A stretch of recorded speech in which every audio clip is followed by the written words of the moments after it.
Ah, qui sait, peut-être les Jeux Olympiques auront aussi un impact là-dessus. La France est-elle toujours aussi attractive, Nicolas? Le dernier baromètre du réseau des conseillers du commerce extérieur nous répond ce matin. Et il nous dit quoi? Il nous dit que ça baisse. Et ça baisse pour une raison totalement inédite. Une raison jamais vue. Ces conseillers du commerce extérieur, ils sont 4500, 2500 répartis à travers le monde. Et bénévolement, ils travaillent à l'amélioration de l'image du pays. La raison du recul de l'attractivité de la France, c'est l'insécurité.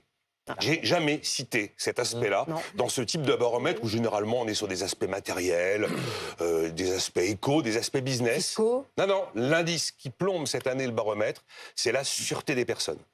Et ça veut dire que ce qui se passe avec les émeutes, ce qui se passe, tous ces faits divers comme celui de la gare de Lyon ou encore les attaques contre les profs, ça plombe désormais l'image de notre pays. C'est la première fois que sur ce type de baromètre dans une chronique éco, je m'adresse plus à Gérald Darmanin qu'à Bruno Le Maire. Et je crois que c'est un indicateur qui décroche d'ailleurs pas mal en plus depuis un an. Oui, alors ça décroche, c'est vrai. Là, c'est vrai que sur un an, bam, c'est assez violent. Mais on a retrouvé le niveau de 2017, donc on a pas mal chuté. Le pic, c'était 2020. Vous avez 12 critères qui sont sondés.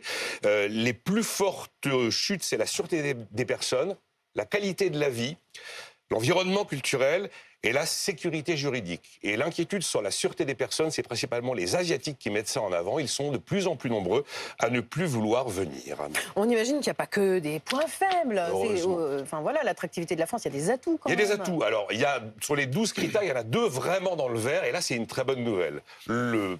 C'est le prix de l'énergie et l'approvisionnement. C'est-à-dire les 2 moteurs qui ont provoqué le choc d'offres et l'énorme explosion de l'inflation en 2021 et 2022 sont en grande amélioration. Ça veut dire que cette séquence terrible est quand même derrière nous. Et puis vous avez quand même des critiques traditionnelles qu'on opposait à la France constamment. Alors, là, les résultats ne sont pas extraordinaires, mais franchement, ça résiste. On n'est plus là à dire qu'on a une fiscalité pourrie, que le pays est absolument ingérable, que le climat social, c'est une catastrophe, que le coût du travail... Tous ces éléments-là qui étaient mis en avant comme négatifs, sont de moins en moins mis en avant, et ça, c'est une très bonne nouvelle. Ça veut dire que depuis le milieu du...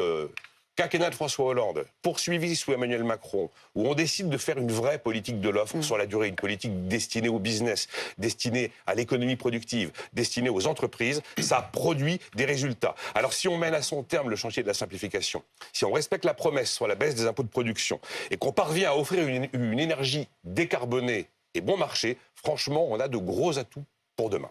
Merci Nicolas.